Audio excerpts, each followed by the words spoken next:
Hey everyone, on June 23rd, the Southern Nevada Tourism and Infrastructure Committee, the group that was created just a little over 10 months ago by Nevada Governor Brian Sandoval, and the same group that has been evaluating a proposal brought by the Oakland Raiders and Las Vegas Sands and Majestic Realty to build a 65,000 seat NFL stadium somewhere in Las Vegas as the Raiders attempt to leave Oakland for reasons that, well, that's another story. But I digress. The SNTIC was brought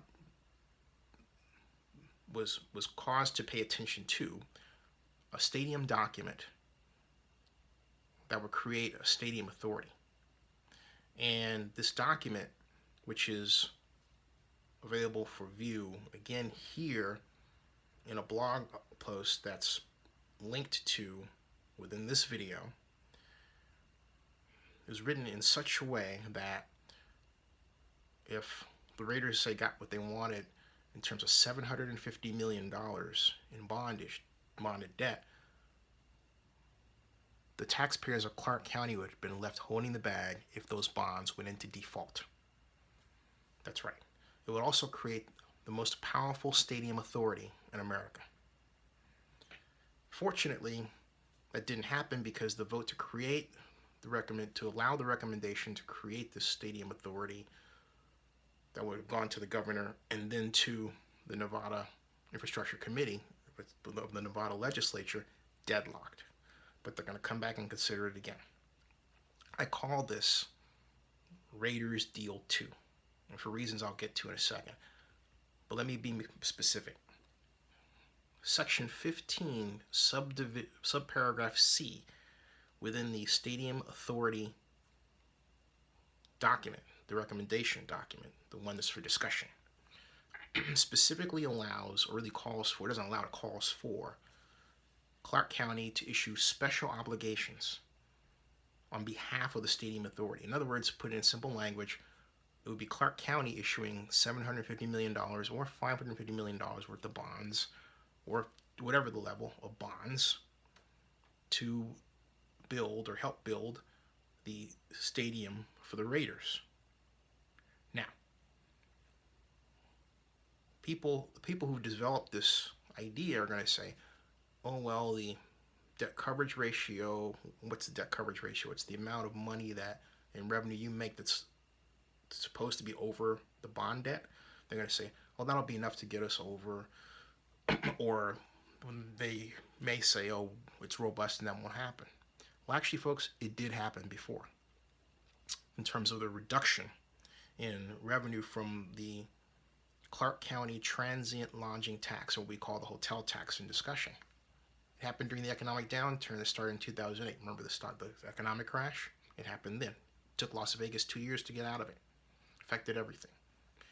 So it can happen. The document has no safeguard for the taxpayers within Clark County. Nothing.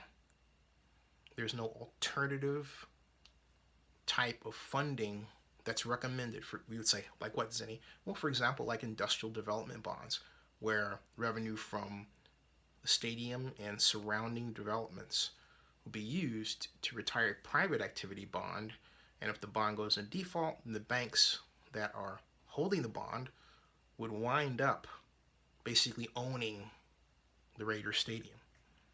But the taxpayers of Clark County would feel nothing, okay? There's nothing like that in there. No safeguards, nothing.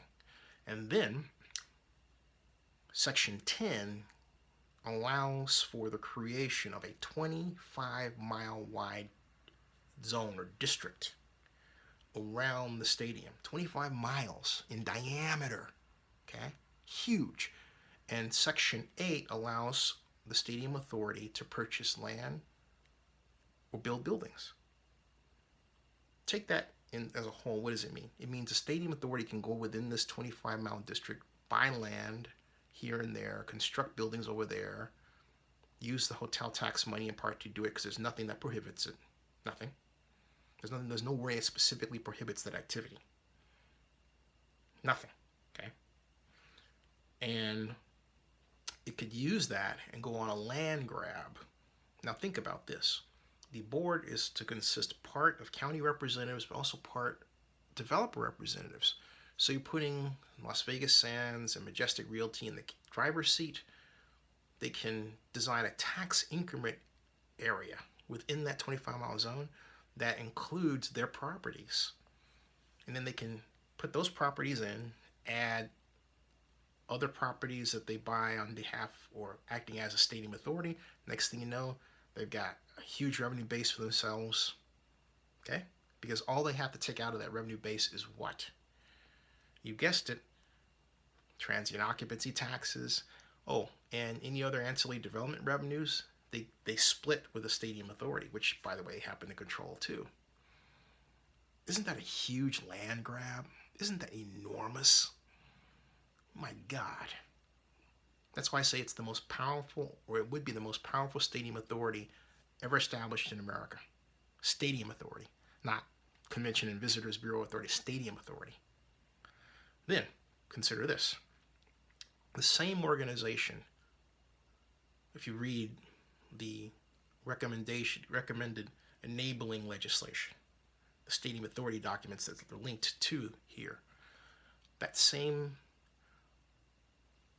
document allows the suggested stadium authority to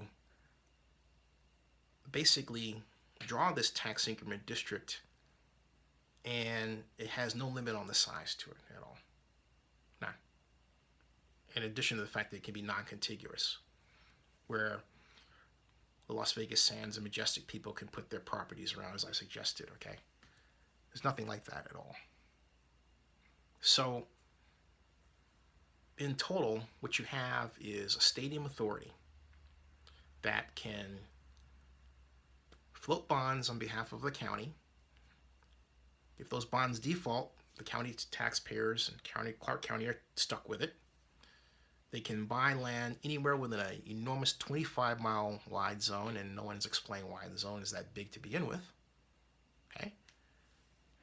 They can sell property if they want to.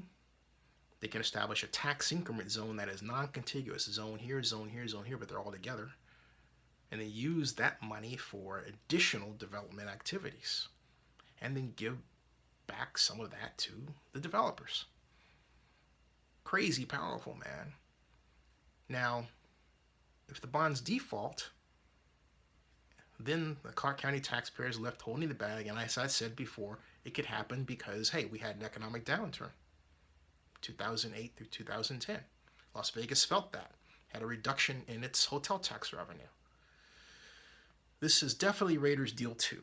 Why do I say that? Because 21 years ago, the Oakland Raiders came back to Oakland from Los Angeles, and they rushed the deal through. And we were all excited, myself included. I was a columnist for the Montclair at the time. I had worked for the city of Oakland in economic development as an intern and a consultant before that.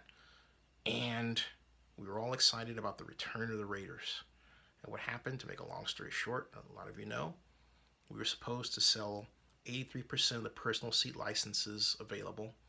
But when the credit cards ran, a lot of them came up declined. We ended up only selling just less than 60%. And that led to the $20 million bond default protection, because the bonds didn't default. You go to the city of Oakland, in this case, in the county of Alameda, and they split the $20 million, $10 million each, and you go to them and say, okay, pay us so that these bonds don't go into default. And that's what happened. We're still paying for it to this day. Clark County taxpayers would be looking at the same fate under the suggested stadium authority language that was deadlocked on Thursday. There's a chance now to fix that and stop it. To stop Raiders Deal 2 from occurring. Las Vegas and Nevada and Clark County do not need to rush into an NFL deal. What's the hurry? It's like the Raiders are trying to make you hurry up because they're the Raiders and they represent the NFL. And I might add that NFL Commissioner Roger Goodell has stated he wants the Raiders in Oakland. Keep that in mind. But they want you to rush and hurry up. And basically, they're pitting you in a race against Oakland and Ronnie Lott. They really are. But the reality is, last year, December, There was no thought of the Raiders coming in to meet with the SNTIC. Now all of a sudden the Raiders are in as of, well, April, and there's this big rush. Hurry up, hurry up, hurry up, hurry up. And they're rushing you, and they almost rushed you guys into errors on Thursday. There's no rush. Stop this and get it right. You need more time to do this right. And hey, if it doesn't work out for the Raiders, it doesn't work out for the Raiders, because the Raiders are trying to work a deal with Ronnie Lott to stay in Oakland.